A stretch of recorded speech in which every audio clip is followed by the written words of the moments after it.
Guys, it's Kerry here. I'm here at a park in New Haven, Indiana. It's the 24th of August 2019, Saturday evening, about 7 o'clock, a little after 7. It's been a beautiful day here today. You can see the sun about to set over my shoulder here. But I came out here just for a minute to make a video and show you something that I've been dealing with for the past few weeks. I'm going to turn my phone around here a little bit so you can see my car. This is my 2014 Ford Focus. I bought this about a year ago, and here in the past month or so especially, I've been having some troubles with the transmission in it. To just give you a little bit of friendly advice, if you're considering buying a Ford Focus, particularly the 2013 and 2014, do yourself a favor and go get something else. I'm going to step inside of it here a little bit and show you some things. These models of cars are known for having transmission problems. It has a 6-speed dual clutch automatic transmission. And they're, like I say, they're known for having transmission problems. The transmission itself has problems, and there's a thing called the transmission control module that can go out as well. The transmission control module is covered under the manufacturer's warranty, which is now extended up to 150,000 miles. The transmission itself only goes to 100,000 miles. My car just happens to have about 113,000 miles, and I started having problems with it at about 112,000. So, luckily, and I say that a little bit sarcastically, I got a powertrain and drive power plant and drivetrain warranty on the car when I bought it for 3 years and 36,000 miles after I bought the car. So that warranty covered the transmission. I had to have the transmission rebuilt. They did find broken parts inside of it. The total bill to have the transmission rebuilt was $2,113 and some change. I had to pay $875.90 of that, just because the warranty company would only cover certain things. So I had the transmission rebuilt. Had to rent a car for about 8 days, which cost me another $445 and some change. Hopefully I can get some of that back from the warranty company. And when I got the car back, it still didn't drive right. So I took it back to them, and they did some more work to it and determined that the transmission control module was gone or not working properly. So they had it for another 7 days, and I spent another $418 for another rental car. So now they're telling me that the transmission control module is bad, and I need to take it to a Ford dealership to have Ford replace that, and hopefully they determine that that is the problem. If it's not the problem, then I'm not sure what's actually going to happen. But let me start this car and show you some things. Let me put my seatbelt on here. Some other things. There's the engine check light on, and that's on because of the transmission. The radio does not work. It will only turn on. It won't even turn on. The display will switch back from the date to just the time, and that's all it'll do. Hit radio, nothing. Media, nothing. Phone, nothing. Can't do anything with the sound system or the display in it at all. The horn doesn't work.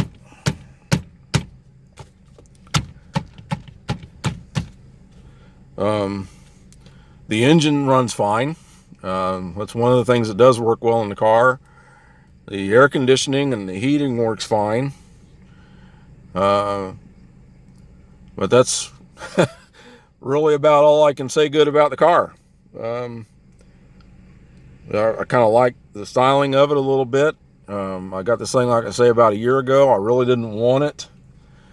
For me, it's just not my style of car. It's too small.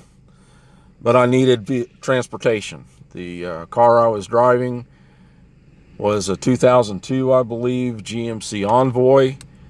And there was something wrong with the transmission in that thing too, and I was afraid I was going to end up walking. So I went somewhere and ended up buying this, and I'm regretting that decision right now. So anyway, I'm going to put this thing into reverse. Sometimes it goes into reverse right away, and sometimes it takes a minute. But it went right in and backed up just fine. Now we're in drive. And it went into drive okay. And I'm going to drive around a little bit and kind of show you what this thing does.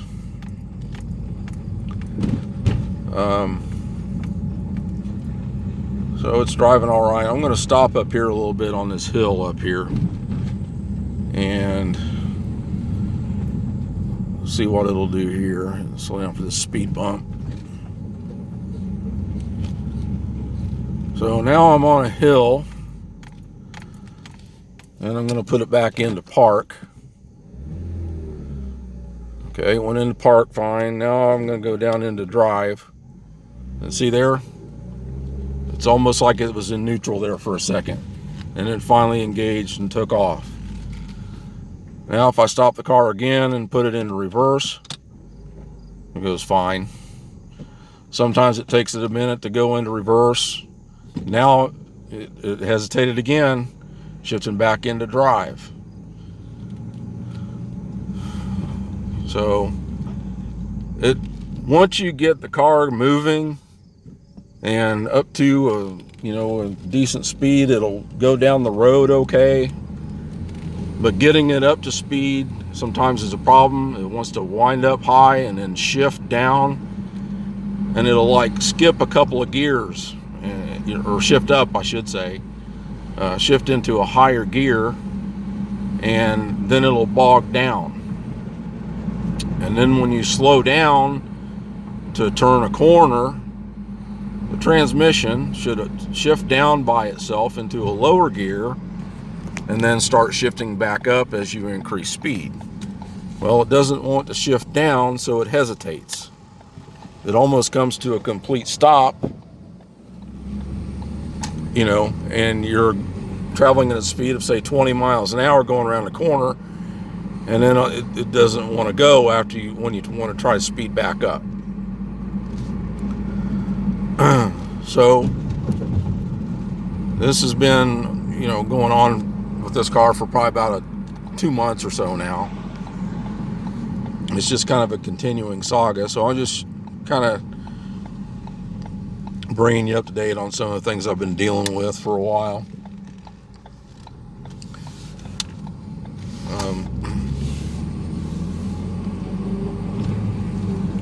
Now see there, it shifted real hard going into the next higher gear, and I don't know exactly what gear it's in now.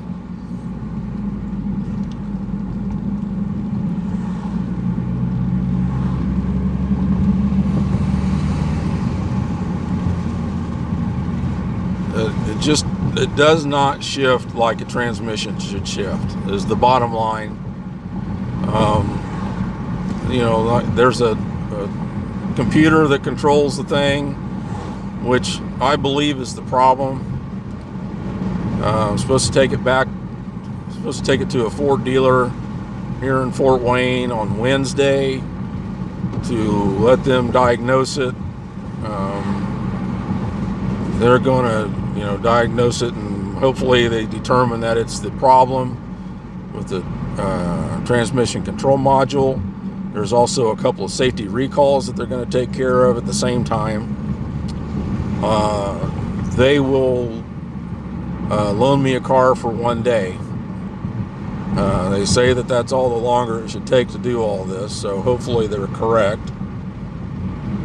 But just a little advice for everybody out there: when you're doing car shopping, do some research. Salesmen can be pretty high pressure, and they want you to buy the car right then. Just tell them you want to go do some research on it. Get on the internet. There's a friend of mine that has told me about a website that's called carcomplaints.com, and you can go on there and you can look up the model and make and year of your car that you're considering buying, and look at all the problems that people have had with that particular car. I wish I'd have done that before I bought this thing, because it talks about all the transmission problems and other things that people have dealt with these cars.